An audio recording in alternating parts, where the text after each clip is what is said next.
नमस्कार। आप देख रहे हैं स्पेशल कवरेज न्यूज और मैं हूं आपके साथ शिव कुमार मिश्रा। आप सबका स्वागत और अभिनंदन। आज दक्षिण के एक राज्य में चुनाव था। चुनाव में लोगों को उम्मीद थी कि बीजेपी कुछ कर दिखाएगी, कुछ करिश्मा करेगी, जीत तो चल ही रही है, एक बड़ी जीत लेकर आएगी। और इसको लेकर दाव लगा रहे थे लगातार कांग्रेस के नेता शशि थरूर पर। लेकिन थरूर होशियार निकले, थरूर समझदार निकले और जब उन्हें एक पुरस्कार देने की बीजेपी की नौबत आई तो वो वहां से निकलकर भाग गए और बोले नहीं लूंगा ये पुरस्कार, क्योंकि उन्हें पता चल चुका था हमने जो किया उसमें भाजपा कामयाब नहीं हो पाई। दरअसल वहां चुनाव थे और चुनाव आने से पहले भाजपा में तनाव बढ़ जाता है। भाजपा का संगठन, भाजपा की पार्टी, भाजपा के लोग, भाजपा के बूथ प्रमुख, भाजपा के पन्ना प्रमुख कहां चले गए केरल में? बड़ा संगठन, बड़ा ऐलान, बड़े लोग, उसके बावजूद भी केरल में कोई बड़ा करिश्मा करके नहीं दिखाया और कांग्रेस ने सबका सफाया कर दिया। बहुत समय बाद एक बड़ी जीत मिली है।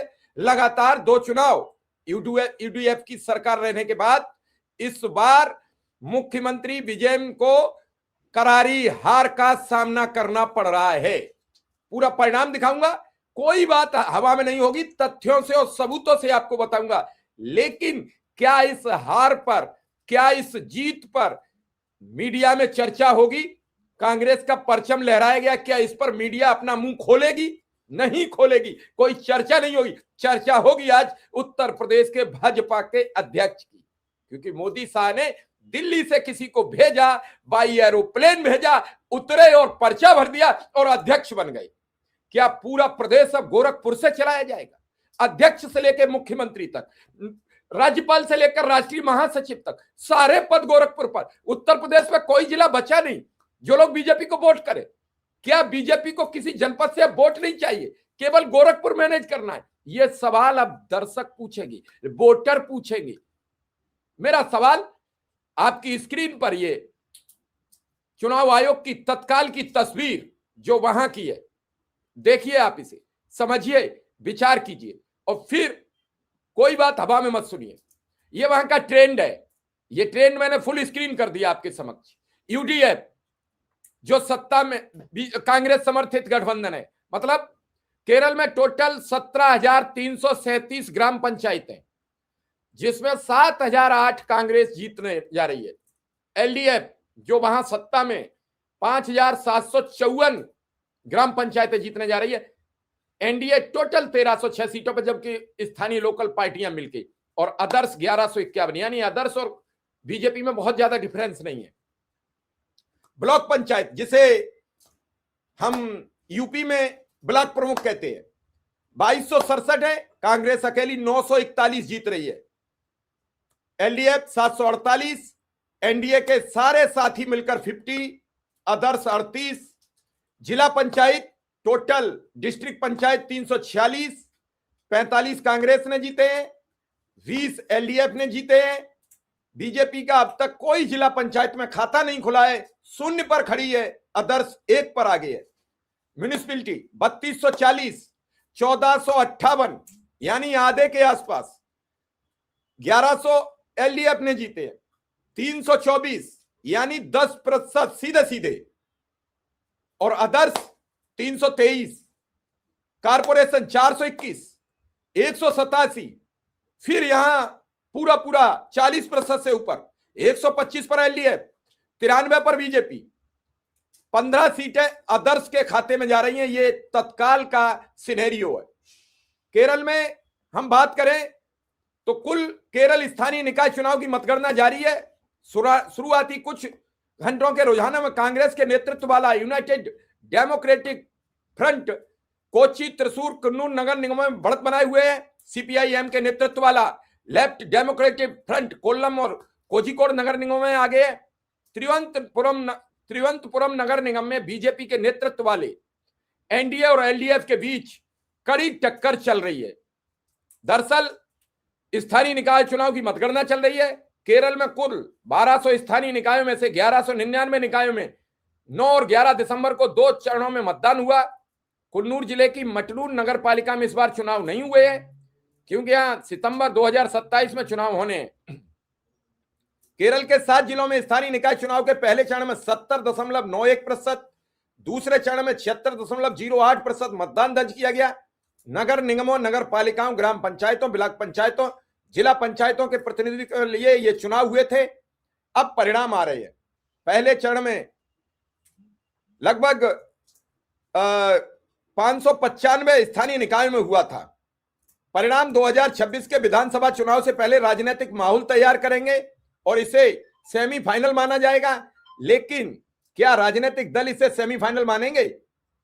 क्योंकि जीत तो कांग्रेस की हो गई, और जब कांग्रेस की जीत होती है तो पत्रकार कहने लगते हैं ये सेमीफाइनल नहीं था, ये तो आम चुनाव था, ये नगर निगम का चुनाव था, यह नगर पालिका परिषद का चुनाव था, यह ग्राम पंचायत का चुनाव था। इस चुनाव से कांग्रेस से क्या असर पड़ना है, इससे क्या जीत हार होती है? लेकिन एक बड़ी तस्वीर, एक बड़ी लाइन खींची है कांग्रेस ने।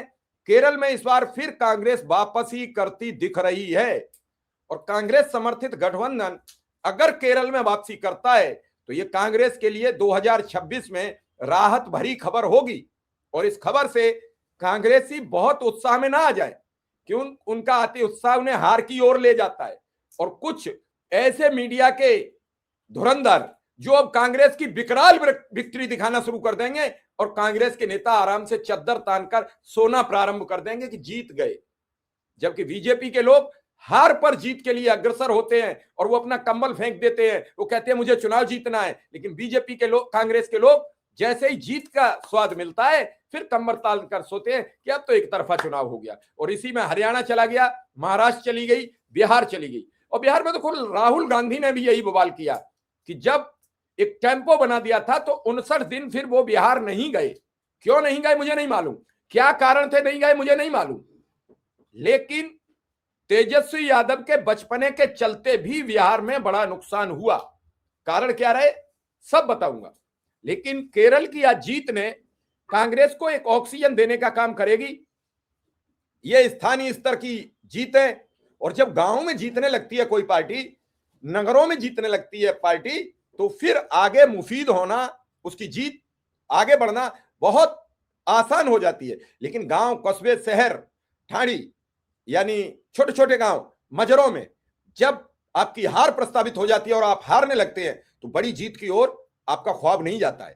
छोटी छोटे गांव में जीत, छोटे छोटे कस्बों में जीत, ये जीत आपकी सत्ता के नजदीक लेती जाती प्रतीत होती है।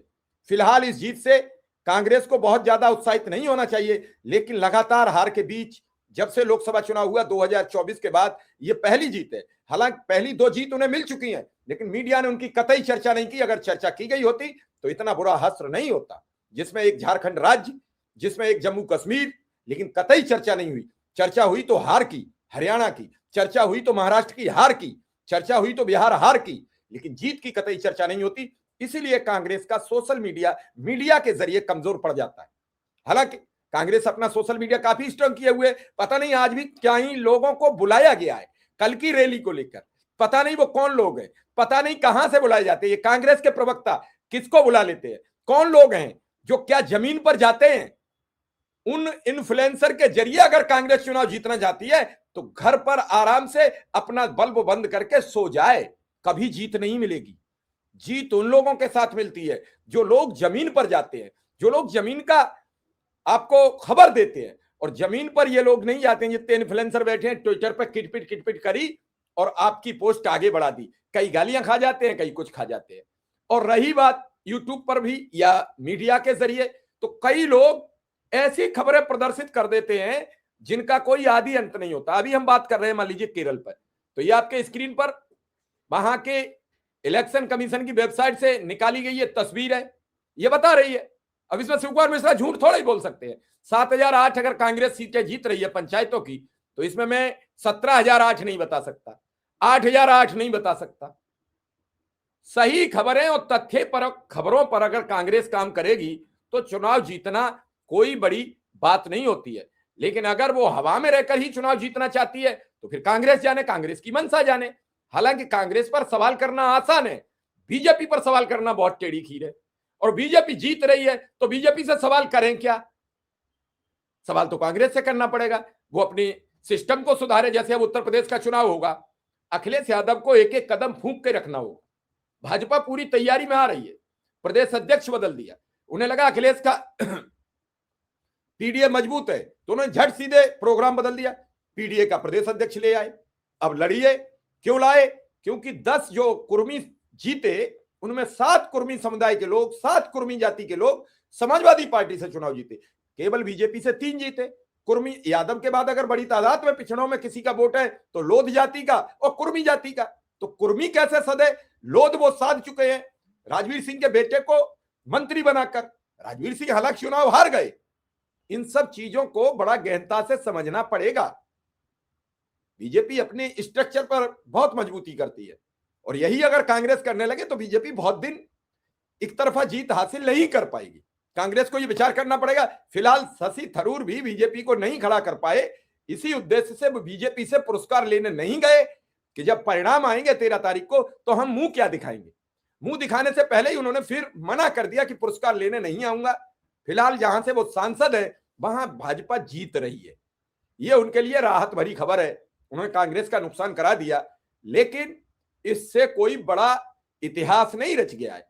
पूरे प्रदेश में कांग्रेस ने अपना परचम लहरा दिया है। इस बड़ी जीत को लेकर अब कांग्रेस क्या करेगी, क्या कहेगी? हालांकि कल कांग्रेस की दिल्ली में एक बड़ी रैली है, उसमें कितनी भीड़ आती है यह भी इस पर डिपेंड करेगा।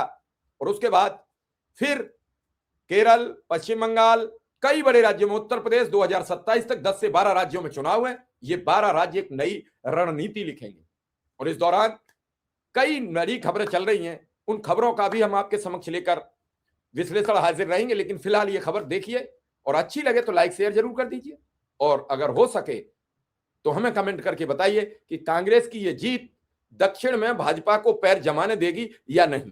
धन्यवाद, नमस्कार।